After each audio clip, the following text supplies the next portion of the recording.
എനിക്ക് തോന്നുന്നു പത്തനംതിട്ടയെക്കാളും തിരുവനന്തപുരത്താണ് കുറച്ചും കൂടി സാധ്യത. തിരുവനന്തപുരത്ത് ഇപ്പോൾ ശശി തരൂർ അതിശക്തനായ ഒരു സ്ഥാനാർത്ഥിയാണ്. പന്ന്യൻ രവീന്ദ്രനും മോശക്കാരനൊന്നും അല്ല. രാജീവ് ചന്ദ്രശേഖർ എന്ന സ്ഥാനാർത്ഥിയെ അവരിവിടെ ഫീൽഡ് ചെയ്തു എന്ന് മാത്രമല്ല, വളരെ സിസ്റ്റമാറ്റിക് ആയിട്ടുള്ള പ്രവർത്തനം നടത്തുന്നു. വലിയ തോതിൽ പണം ചെലവഴിക്കും. ഈ പണം എന്ന് പറഞ്ഞൊരു പ്രധാനപ്പെട്ട ഘടകമാണ്. ഈ രാജ്യത്തെ ഏറ്റവും സമ്പന്നമായ പാർട്ടി BJP ആണ്. BJPക്ക് വേറെ എന്തൊരു ക്ഷാമമുണ്ടെങ്കിലും പണത്തിന് യാതൊരു ക്ഷാമമില്ല. പക്ഷേ ഈ ശശി തരൂരിനുള്ളൊരു അഡ്വാൻറ്റേജ് 15 വർഷമായിട്ട് ജയിക്കുന്നു. ഇവിടുത്തെ ഓരോ ഗ്രാസ് റൂട്ട് ലെവലിലും ആരൊക്കെ വർക്ക് ചെയ്യുന്നു, ആരൊക്കെ വർക്ക് ചെയ്യുന്നില്ല നേരിട്ടറിയാം. പള്ളിക്കാരെ അറിയാം, പട്ടക്കാരെ അറിയാം, മുസ്ലിം പോക്കറ്റ്സിലുള്ള വ്യക്തികളെ അറിയാം. അപ്പോൾ അങ്ങനെ ഒരു അഡ്വാൻറ്റേജ് രാജീവ് ചന്ദ്രശേഖറിന് ആർജിക്കാൻ സാധ്യമല്ല. അതൊക്കെ ശരിയാണ് ഞാൻ പറഞ്ഞ. പക്ഷെ അവർക്ക് പ്രതീക്ഷ വെച്ച് പുലർത്തുന്ന, തീർച്ചയായും അവർക്ക് മുന്നേറാൻ കഴിയും എന്നവർ പ്രതീക്ഷിക്കുന്ന, പിന്നെ തിരുവനന്തപുരത്തിൻ്റെ ഒരു നാഗരിക സ്വഭാവത്തിന് യോജിച്ച ഒരു സ്ഥാനാർത്ഥിയാണ്. രാജശേഖരനെക്കാളും രാജഗോപാലിനെക്കാളും.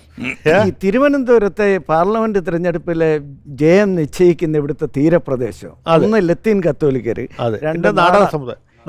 ഇവരുടെ വോട്ട് പരമ്പരാഗതമായിട്ടും കോൺഗ്രസിനാണ് കിട്ടുന്നത്. ഇത് കാരണം കഴിഞ്ഞ പ്രാവശ്യം പിന്നെ രാജഗോപാൽ 14,000 വോട്ടിന് ഭൂരിപക്ഷത്തിൽ നിന്നിട്ട് തീരപ്രദേശം എണ്ണിയപ്പോഴാണ് തീരെ അടിയിൽ പോയത്. അപ്പോൾ അതൊരു വളരെ അത് പ്രധാനപ്പെട്ട ഘടകമാണ്. ഞാൻ പറഞ്ഞത് ഈ നാഗരിക സ്വഭാവത്തിന് സ്വീകാര്യനായ ഒരു സ്ഥാനാർത്ഥി തന്നെയാണ്. അങ്ങനെ ഞാൻ പറഞ്ഞത് അതുപോലെ അത് പത്തനംതിട്ടയെ സംബന്ധിച്ചിടത്തോളം അവർക്ക് കുറച്ചുകൂടി സാധ്യത ഉണ്ടായിരുന്നു. ഒരു നല്ല ഒരു സിറിയൻ ക്രിസ്ത്യൻ സ്ഥാനാർത്ഥിയെ ഇൻട്രൊഡ്യൂസ് ചെയ്തിരുന്നെങ്കിൽ, ഇപ്പോൾ PC ജോർജ് അല്ല, അദ്ദേഹത്തിൻ്റെ മകനാണ് സ്ഥാനാർത്ഥി എന്ന് വിചാരിക്കുക, കുറച്ചും കൂടി ഒരു പ്രസൻറ്റബിൾ ഫേസ്. നേരെ മറിച്ച് AK ആന്റണിയുടെ മകൻ മത്സരിക്കുമ്പോൾ അത് ആളുകൾ കോൺഗ്രസ്സുകാർക്കോ BJPക്കാർക്കോ അങ്ങനെ പെട്ടെന്ന് ഉൾക്കൊള്ളാൻ പറ്റുന്ന ഒരു സ്ഥാനാർത്ഥിയല്ല. കാരണം കോൺഗ്രസ്സുകാരെ സംബന്ധിച്ചിടത്തോളം AK ആന്റണിയുടെ മകൻ എന്നുള്ളത് ഒരു ഡിസഡ്വാൻറ്റേജ് ആണ്. ഒരു നെഗറ്റീവ് ഇമ്പാക്റ്റ് ഉണ്ടാക്കുക. AK ആന്റണിയെ പോലെ ഇത്ര നാൾ കോൺഗ്രസ് പാർട്ടി കെട്ടിപ്പടുക്കുന്നതിൽ വലിയ പങ്ക് വഹിച്ച ഒരു ആദർശധീരനായ, അല്ലേ, മോഹമുക്തനായ ഒരു കോൺഗ്രസ്സുകാരൻ്റെ മകൻ താൽക്കാലിക രാഷ്ട്രീയ നേട്ടത്തിന് വേണ്ടി ഇതിന്റെ വിപരീതമായ പാർട്ടിയിലേക്ക് പോകുന്നു. അത് ഒരു സാധാരണക്കാരന് ഉൾക്കൊള്ളാവുന്ന ഒരു കാര്യമല്ല. അത് BJP ലീഡർഷിപ്പിന് പറ്റിയ ഏറ്റവും വലിയ അബദ്ധമാണ് ഈ ചെറുപ്പക്കാരനെ അവിടെ സ്ഥാനാർത്ഥിയാക്കി നിർത്തിയത്. അതും ഒരു ഘടകം പത്തനംതിട്ടയിൽ. പിന്നെ അവർക്ക് ഒരു മേൽക്കൈ എല്ലാം നന്നായിട്ട് ഫീൽഡ് ചെയ്യാവുന്ന ഒരു ആലപ്പുഴയിലാണ്. ശോഭാ സുരേന്ദ്രൻ ഭയങ്കരമായിട്ട് ഇടിച്ചു കയറുന്ന ഒരു സ്ഥാനാർത്ഥി. അവരെ കുറച്ചുകൂടി നല്ലത് ആറ്റിങ്ങിൽ തന്നെ ഒന്നുകൂടി പരീക്ഷിക്കരുത്. അതായിരുന്നു കാരണം അവർ ഒരു സാധാരണക്കാരുടെ ഒരു പ്രതിനിധിയാണ്. ആറ്റിങ്ങൽ വി മുരളീധരൻ അവരുടെ നേതാവ്, വലിയ നേതാവ് എന്നുള്ള നിലക്കാണ് അദ്ദേഹം മത്സരിക്കുന്നത്. പക്ഷേ ശോഭയായിരുന്നു ഒന്നും കൂടി ഒരു ഇടിച്ചു കയറുന്ന സ്ഥാനാർത്ഥി എന്നുള്ള നിലയ്ക്ക്. അങ്ങനെയാണെങ്കിൽ തീവാർന്ന മത്സരം ഉണ്ടായിരുന്നു. പൗരത്വ നിയമവിജ്ഞാപനം ഈ വലിയൊരു പ്രചരണ വിഷയമായിട്ട് പൗരത്വ നിയമ വിജ്ഞാപനം സത്യത്തിൽ അത് നമ്മുടെ നാട്ടിലെ ഈ മുസ്ലിം സംഘടനകളും മതേതര രാഷ്ട്രീയ പാർട്ടികളും ഇപ്പോൾ ഇതൊരു വിഷയമാക്കുന്നത് വലിയ അപകടത്തിലേക്ക്, എനിക്ക് തോന്നുന്നു അപകടമാണ്. ഇപ്പം എന്താ സംഭവിക്കണമെന്ന് വെച്ചാൽ, ഈ മുസ്ലിം വോട്ടിന് വേണ്ടിയിട്ട് LDF UDF തമ്മിൽ മത്സരിക്കുന്നു എന്ന തോന്നൽ സാധാരണക്കാരുടെ ഇടയിൽ വരും.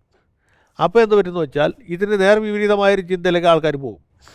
ഹിന്ദുക്കളും പോകും, അതിനേക്കാൾ കൂടുതൽ ക്രിസ്ത്യാനികളും പോകും. ഇപ്പോൾ ഈ അടുത്ത കാലത്തുണ്ടായിട്ടുള്ള ഏറ്റവും വലിയ രാഷ്ട്രീയ മാറ്റം എന്ന് പറയുന്നത്, സാമൂഹ്യ മാറ്റം എന്ന് പറഞ്ഞാൽ, ക്രൈസ്തവ വിഭാഗത്തിൽപ്പെട്ട ആളുകൾക്ക് മുസ്ലിങ്ങളോട് സമീപകാലത്ത് ഉണ്ടായിട്ടുള്ള വലിയ വൈരുദ്ധ്യങ്ങളും മുസ്ലിം വിലപേശൽ രാഷ്ട്രീയത്തോട് പണ്ടുണ്ടായിരുന്നില്ല. 2019 പാർലമെന്റ് തെരഞ്ഞെടുപ്പിൽ ഇങ്ങനെയല്ല, ഈ രണ്ട് ന്യൂനപക്ഷ സമുദായങ്ങളും ഒറ്റക്കെട്ടായിട്ടത്. ഇത്തവണ 2020 പഞ്ചായത്ത് തെരഞ്ഞെടുപ്പിലും 2021 അസംബ്ലി തെരഞ്ഞെടുപ്പിലും നമ്മൾ കണ്ട ഏറ്റവും വലിയ സവിശേഷത എന്ന് പറയുന്നത് ഈ ക്രിസ്ത്യൻ വോട്ടുകളുടെ വലിയ ഷിഫ്റ്റാണ്.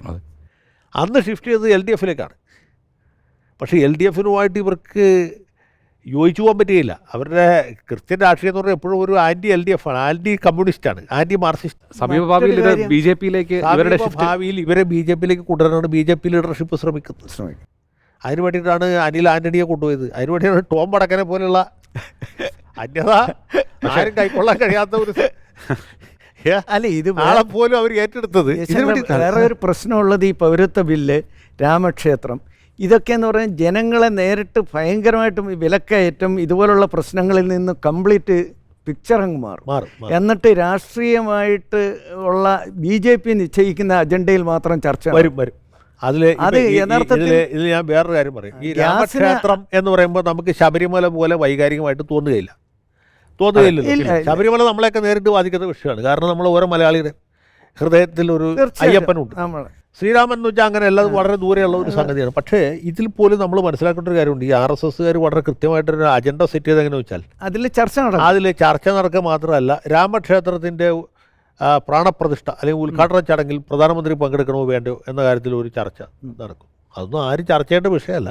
അതിനേക്കാൾ ഉപരിയായിട്ട് കോൺഗ്രസ് ഇതിൽ പങ്കെടുക്കരുത് എന്ന് പറഞ്ഞ് കോഴിക്കോട്ട് നടക്കുന്ന ചില പത്രങ്ങൾ മുഖപ്രസംഗം എഴുതുന്നു. പറഞ്ഞു മനസ്സിലായി. കോൺഗ്രസ് പാർട്ടി തീരുമാനിക്കുന്നത്, പാർട്ടി ആലോചിച്ച് തീരുമാനിക്കുന്നത് എന്ത് വേണമെങ്കിൽ തീരുമാനിക്കാം. പക്ഷേ കോഴിക്കോട്ടുള്ള ചില പത്രങ്ങൾ എഴുതുന്നു. പിന്നെ ഇതിന് നാഷണൽ മീഡിയയിൽ വലിയ ഇമ്പോർട്ടൻസ് കിട്ടും. ഇന്ത്യൻ്റെ സംഘടനകളെ എതിർക്കുന്നു, അതുകൊണ്ട് കോൺഗ്രസ് പങ്കെടുക്കില്ല. അപ്പോൾ ഇത് കാണുമ്പോൾ മറ്റേ വിഭാഗത്തിൽപ്പെട്ട ആൾക്കാർക്ക് എന്ത് തോന്നലുണ്ടാവുക? രാമക്ഷേത്രത്തിൻ്റെ ഉദ്ഘാടനത്തിൽ പങ്കെടുക്കാതിരിക്കുകയോ ചെയ്യുന്നതല്ല പ്രശ്നം. അത് ഇന്ന ആൾക്കാർ വിലക്കിയത് കൊണ്ടാണ് എന്ന് വരുമ്പോൾ അതുണ്ടാക്കുന്ന ഒരു നെഗറ്റീവ് ഇമ്പാക്റ്റ് ഉണ്ട്. അതും പോട്ടെ, ഈ പ്രതിഷ്ഠയ്ക്ക് മുമ്പായിട്ട് RSS പ്രവർത്തകർ വീടാന്തരം ചേർന്ന് അക്ഷത വിതരണം ചെയ്യുക, ഇതുണ്ടാക്കുന്ന ഒരു ഇമ്പാക്റ്റ് ഭയങ്കരമാണ്. അതറിയാമോ? ഇത് വാങ്ങിക്കുന്നവരാരും തന്നെ ഇത് വേണ്ടാന്ന് പറയുന്നില്ല, എല്ലാവരും വാങ്ങിക്കുന്നു. CPMകാർ വാങ്ങിക്കുന്നു, CPIക്കാർ മേടിക്കുന്നു, കോൺഗ്രസ്സുകാർ പിന്നെ ഓഫ് കോഴ്സ് രണ്ട് കൈ നീട്ടി മേടിക്കുന്നു. പ്രത്യേകിച്ച് ഒരു പാർട്ടി ഇല്ലാത്തവർ മേടിക്കുന്നു. അത് ഭക്ത്യാദരപൂർവ്വം അവരുടെ പൂജാമുറിയിൽ കൊണ്ടുവന്ന് വെക്കുന്നു.